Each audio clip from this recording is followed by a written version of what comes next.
Student, welcome back to my YouTube channel technical education. आपके अपने channel technical education में आपका बहुत बहुत स्वागत है। स्टूडेंट्स, आज आपकी मांग पर मैं आपके लिए डायरेक्ट एंड इनडायरेक्ट नरेशन के कुछ क्वेश्चंस लेकर आया हूं, जो आपके लिए बहुत ज़्यादा इम्पोर्टेंट होने वाले हैं। सबसे पहले मैं आपको आज बताने वाला हूँ अगर रिपोर्टिंग वर्ब और रिपोर्टिंग स्पीच के बारे में। आप जानो लेफ्ट की तरफ ये जो होता है मतलब इन्वर्टेड कॉमास के अंदर जो होता है रिपोर्टेड स्पीच होता है, और रिपोर्टेड वर्ब जो होता है से पहले होता है। तो आप देखिए यहाँ पर लिखा है मोहन सेज टू मी। यहाँ पर आज मैं आपको बताने वाला हूँ अगर रिपोर्टिंग वर्ब का टेंस प्रेजेंट में या फ्यूचर में है तो रिपोर्टेड स्पीच का टेंस नहीं बदलता है। ये पहली बात तो मैं आपको क्लियर कर दूँ। इनमें सिर्फ बदलता क्या है, सिर्फ पर्सन्स चेंज होते हैं, और पर्सन्स चेंज होने का रूल आपके लिए मैं बताने वाला हूँ। देखिए, अगर रिपोर्टेड स्पीच का पर्सन एक वचन करता है, सब्जेक्ट क्या है एक वचन करता है, तो वो आपका रिपोर्टिंग वर्ब में जो होगा सब्जेक्ट के अनुसार चेंज होगा। रिपोर्टिंग वर्ब जो है उसमें जो सब्जेक्ट है उसके अनुसार चेंज होगा। और यदि रिपोर्टिंग स्पीच में सब्जेक्ट जो है सेकंड पर्सन का अगर है तो रिपोर्टिंग वर्ब के टेंस में आप देखो उसके ऑब्जेक्ट के अनुसार बदलेगा। ठीक है। और अगर थर्ड पर्सन प्रोनाउन है तो नो चेंज रहेगा, उसमें कोई चेंज नहीं होगा। तो आप यहाँ पर देखेंगे Mohan says to me I eat the mango. सबसे पहली बात, रिपोर्टिंग वर्ब में जो टेंस है प्रेजेंट इंडेफिनिट का है। ठीक है, और इधर भी इंडेफिनिट ही है। तो हमें ध्यान ये रखना है, रिपोर्टिंग वर्ब का टेंस देखना है सबसे पहले। तो ये हमने क्लियर कर लिया कि प्रेजेंट इंडेफिनिट का है, तो ये यहाँ पर सेज टू हो जाता है टेल्स। सेज टू किस में बदल जाएगा, टेल्स में बदल जाएगा। और मी तो है ही। और मेन चीज़ ये रहती है कि इन्वर्टेड कॉमास को हटाकर हम दैट से जोड़ते हैं इसे। अब आई फर्स्ट पर्सन प्रोनाउन हो गया। कौन सा पर्सन है, फर्स्ट पर्सन। और फर्स्ट पर्सन मैंने आपको बताया रिपोर्टिंग वर्ब में जो सब्जेक्ट है उसके अनुसार चेंज होगा। तो सब्जेक्ट देखें, रिपोर्टिंग वर्ब में क्या है आपका मोहन है, तो ये मोहन लिख सकते हो आप या ही लिख सकते हो। ईट्स द फूड, क्योंकि एक वचन करता हो गया इसलिए इसमें एस या एस जोड़ देंगे। तो पहला आपका टेंस क्लियर हो गया स्टूडेंट्स। चलिए चलते हैं दूसरे की तरफ। आई दूसरे की तरफ आपको हम दिखाने वाले हैं। देखिए, I say to her you do not read the book. तो आप देखिए ये से टू हर तो रहेगा I tell her that. You second person है, और रिपोर्टिंग वर्ब में आर बी इसको बोलते हैं, आर बी में हमारा ऑब्जेक्ट है हर। तो यू सेकंड पर्सन प्रोनाउन है, तो ये ऑब्जेक्ट के अनुसार चेंज होगा। और आर बी में हमारा ऑब्जेक्ट है हर, हर को हम क्या सी लिख देंगे, तो सी। अब यहाँ पर आप देख रहे हो you do not second person है, यहाँ पे बहुवचन था तो डू नॉट लगा, और सी एक वचन है इसलिए डज नॉट लगेगा। She does not read the book. तो ये हो गया हमारा दूसरा। आइए चलते हैं तीसरे क्वेश्चन की तरफ। Abdul says I have done my work. तो अब्दुल सेज ही का सेज ही रहेगा क्योंकि इसके बाद में कुछ है नहीं। दैट, अब आई आप देखेंगे फर्स्ट पर्सन प्रोनाउन है, तो ये सब्जेक्ट के अनुसार चेंज होगा। क्योंकि आरबी में सब्जेक्ट अब्दुल है तो ही हो जाएगा, या नाम लिख सकते हो, he has done his work. ये क्वेश्चन नंबर 3 हमारा कंप्लीट हुआ। क्वेश्चन नंबर 4 की तरफ चलते हैं students. Sohan says to his sister you are a girl. तो ये हो जाएगा Sohan tells his sister that. अब यू सेकंड पर्सन है आर एस का, तो आर बी में देखेंगे आप हिज सिस्टर के अनुसार चेंज होगा तो सी लग जाएगा, क्योंकि स्त्रीलिंग है, तो she is a girl. Question number 5, you say to Ram you are eating the food. अब तो इसकी ये हो जाएगा you tell Ram that. You आप देखिए सेकंड पर्सन का है, सेकंड पर्सन किसके अनुसार जो ऑब्जेक्ट, ऑब्जेक्ट राम है तो Ram is eating the food. Students मैंने आपके लिए बताए बहुत ज़्यादा इंपॉर्टेंट आपके लिए होने वाले। आइए चलते हैं, इसके रूल्स मैंने कुछ लिखे हैं यहाँ पर। कैसे चेंज होता है। 1 2 3 याद रखिए, SON याद रखिए, बस ये हो गया आपका। फर्स्ट पर्सन अगर वन का मतलब अगर फर्स्ट पर्सन प्रोनाउन RS में फर्स्ट पर्सन प्रोनाउन सब्जेक्ट अगर है तो RB के सब्जेक्ट के अनुसार चेंज होगा, as for subject. Second person अगर है तो ऑब्जेक्ट के अनुसार, और थर्ड पर्सन अगर है तो नहीं चेंज। एक बात क्लियर कर लो, फर्स्ट पर्सन में I और B आता है, सेकंड में यू आता है, और थर्ड में ही see it they, he see it they ये आता है। क्लियर? बहुत इंपॉर्टेंट है स्टूडेंट्स, आपके लिए हो जाएगा ये कंप्लीट। बड़े अच्छे से मैंने आपको करा दिया। अगली वीडियोस की लेके आने वाला हूँ। अगर RB जो आपका पास्ट में है तब RS का टेंस कैसे चेंज होगा स्टूडेंट्स, ये बहुत ज़्यादा इंपॉर्टेंट वीडियो।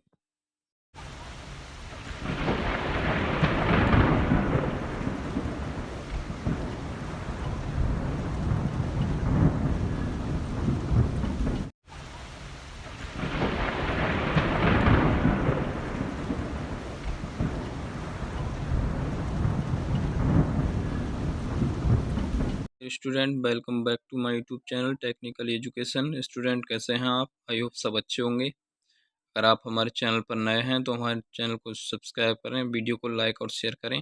आज मैं आपके लिए जीके के क्वेश्चंस बहुत ही इंपॉर्टेंट, इनमें से कुछ करंट के होंगे और कुछ जो हमारा पास्ट यानी बीत चुका इतिहास के हैं।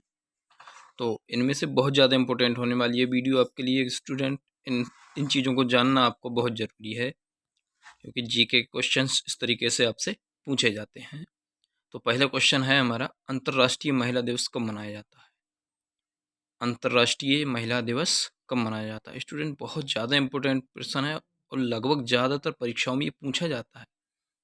बहुत एग्जाम्स में ये पूछा गया है कि अंतर्राष्ट्रीय महिला दिवस कब मनाया जाता है। ये आप जानते हैं कि अंतर्राष्ट्रीय महिला दिवस हमारा जो है 8 मार्च को मनाया जाता है। कब मनाया जाता है? 8 मार्च को। याद रखेंगे, अंतर्राष्ट्रीय महिला दिवस 8 मार्च को मनाया जाता है। अगले क्वेश्चन की तरफ बढ़ते हैं। संयुक्त राष्ट्र संघ रिपोर्ट के अनुसार दुनिया भर में कितने प्रवासियों की मौत हुई है? प्रवासी शब्द आया स्टूडेंट, मैं आपको बताता चलूँ। प्रवासी का मतलब होता है किसी भी देश में किसी कारणवश अगर कोई व्यक्ति किसी दूसरे देश में चला जाए, किसी देश से किसी दूसरे देश में चला जाए तो वो प्रवासी कहलाता है। कोई समस्याएं रही होती हैं तो वो दूसरे देश में चला जाता है, तो इसको कहते हैं प्रवासी। तो हमारा संयुक्त राष्ट्र संघ है, इसकी रिपोर्ट के अनुसार दुनिया भर में लगभग 8,500 लोगों की मौत हुई है। कितने लोगों की? 8,500 लोगों की मौत हुई है हमारे संयुक्त राष्ट्र संघ की रिपोर्ट के अनुसार। प्रश्न नंबर 3 हमारा इस तरीके से है स्टूडेंट, वित्त वर्ष जो हमारा 2024-25 में भारत की जो विकास दर है कितने प्रतिशत रहने वाली है? आप जानते हैं हमारा 2024-25 का जो बजट पेश किया निर्मला सीतारमण जो हमारी वित्त मंत्री हैं। भारत की वित्त मंत्री कौन है इस समय? निर्मला सीतारमण। उन्होंने ये हमारा जो बजट, पेपरलेस बजट आप जानते हैं पूर्ण डिजिटल है, वो पेश किया है। उसकी जो बताया गया है कि वित्त वर्ष 2024-25 में भारत की जो विकास दर है कितने प्रतिशत रहने वाली है? तो ये 6.8% रहने वाली है स्टूडेंट। कितनी रहने वाली है 2024-25 में? 6.8%। बहुत ज़्यादा इंपॉर्टेंट क्वेश्चन आपकी परीक्षाओं में होने वाले हैं। आइए चलते हैं क्वेश्चन नंबर 4 की तरफ। भारत की आर्थिक राजधानी कहाँ है? बहुत इंपॉर्टेंट प्रश्न आपसे पूछा जाएगा। वैसे सिंपल सा अगर पूछ ले कि भारत की राजधानी कहाँ है, बड़े आराम से बता देंगे नई दिल्ली है, लेकिन इसको घुमा दिया कि भारत की आर्थिक राजधानी कहाँ है, इकोनॉमिकल जो कैपिटल है हमारी वो कहाँ है? भारत की आर्थिक राजधानी मुंबई में है स्टूडेंट। कहाँ है? मुंबई में। भारत की आर्थिक राजधानी मुंबई है। चलिए चलते हैं क्वेश्चन नंबर 5 की तरफ। भारत पेट्रोलियम कारपोरेशन ने अपना ब्रांड एम्बेसडर किससे नियुक्त किया है? बहुत इंपॉर्टेंट, नीरज चोपड़ा को आप जानते हैं। भाला फेंक, भाला फेंक में कई मेडल ये जीत चुके हैं, हमारे देश का नाम रोशन किया है नीरज चोपड़ा ने, बहुत अच्छी तरीके से आप जानते हैं। कांस्य पदक भी जीते हैं इन्होंने, स्वर्ण पदक, रजत पदक बहुत जीते हैं हमारे देश के लिए, बहुत ज़्यादा ही प्राउड ऑफ है। तो भारत पेट्रोलियम कॉर्पोरेशन ने इन्हें अपना ब्रांड एम्बेसडर नियुक्त किया है नीरज चोपड़ा के लिए। आइए चलते हैं अगले क्वेश्चन की तरफ। क्वेश्चन नंबर 6 है हमारा, हाल ही में किस मंत्रालय ने अदिति योजना शुरू की है? ये एक योजना है अदिति। किस मंत्रालय ने शुरू की है? ये रक्षा मंत्रालय ने शुरू की है। अदिति योजना इसलिए शुरू की गई कि आप जो है हटकर, बिल्कुल हटकर कोई ऐसा अगर कार्य करेंगे जो हमारे देश के लिए जो कुछ कार्य करेंगे हमारे देश के लिए फ़ायदेमंद होगा, तो हमारी जो भारत सरकार है, तो उसके लिए अनुदान के रूप में आपको धनराशि प्रोवाइड कराएगी। तो ये है, हाल ही में किस मंत्रालय ने अदिति योजना शुरू की है? तो रक्षा मंत्रालय ने की है। किसने? रक्षा मंत्रालय ने। ये मंत्रालय किसके पास है इस समय? अगले प्रश्न में आपको बताने वाला हूँ। रक्षा मंत्री जो हमारे हैं श्री राजनाथ सिंह हैं। तो ये है, अदिति योजना की शुरुआत की गई है। आगे बढ़ते हैं क्वेश्चन नंबर 7 की तरफ। भारत के वर्तमान रक्षा मंत्री, ये भी आपको ज़रूरी है याद रखना, ये करंट के क्वेश्चन आ जाते हैं कि भारत के वर्तमान रक्षा मंत्री श्री राजनाथ सिंह जी हैं। कौन है? श्री राजनाथ सिंह जी। क्वेश्चन नंबर 8 है, भारत के वर्तमान गृह मंत्री कौन है?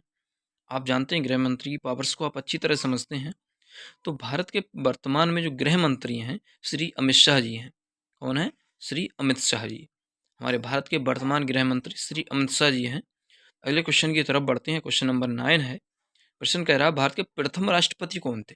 बहुत इंपॉर्टेंट स्टूडेंट, बहुत ज़्यादा इंपॉर्टेंट। भारत के प्रथम राष्ट्रपति श्री डॉक्टर राजेंद्र प्रसाद थे। हमारा जब देश आज़ाद हुआ तो राष्ट्रपति जो बनाया गया डॉक्टर राजेंद्र प्रसाद को बनाया गया। आप जानते हैं कि हमारा देश 15 अगस्त सन 1947 से पहले अंग्रेज़ों का गुलाम था। उसके बाद हमारे भारतवासियों ने, देशभक्तों ने, वीरों ने लड़ाई लड़के हमारे देश को गुलामी की जंजीरों से आज़ाद कराया था। तो उस समय भारत के प्रथम जो राष्ट्रपति बने थे डॉक्टर राजेंद्र प्रसाद जी बने थे। अगला प्रश्न है क्वेश्चन नंबर 10, भारत के प्रथम प्रधानमंत्री कौन बने थे? भारत, जब हमारा देश आज़ाद हो गया, हमारा संविधान बनकर तैयार हो गया था। हमारा संविधान बनने को आप जानते हैं 2 वर्ष 11 माह 18 दिन लगे। तो प्रथम प्रधानमंत्री जो बनाया गया श्री पंडित जवाहरलाल नेहरू को बनाया गया। हमारा देश आज़ाद हो गया, उसके बाद में हमारे ने एक नया संविधान, हमारे देश को चलाने के लिए एक संविधान की आवश्यकता थी। तो उसमें बहुत लोगों ने भाग लिया, डॉक्टर राजेंद्र प्रसाद भी थे। और आप जानते हैं, अम्बेडकर को जानते ही हैं, संविधान के जो जनक कहे जाते हैं। उन्होंने हमारे देश का संविधान लिखा और हमारा देश उसी से आज तक चलता आ रहा है। संशोधन होते चले जाते हैं, लेकिन उन्होंने इस संविधान को लिखा था। किसी भी देश को चलाने के लिए संविधान बहुत ज़रूरी है। आप जानते हैं, हमारा संविधान 26 जनवरी 1949 को बनकर तैयार तो हो गया, लेकिन लागू जो हुआ था 26 जनवरी सन 1950 को हुआ था। इसलिए 26 जनवरी को हम गणतंत्र दिवस के रूप में भी मनाते हैं स्टूडेंट। ये मैंने आपके लिए जीके क्वेश्चन बताए, जीके के, जो बहुत इंपॉर्टेंट हैं। अब अगली वीडियो फिर लेकर आऊँगा मैं आपके लिए, बहुत ज़्यादा इंपॉर्टेंट। इसलिए अगर हमारे चैनल पर आप नए हैं तो हमारे चैनल को सब्सक्राइब करें, वीडियो को लाइक और शेयर ज़रूर कर दें।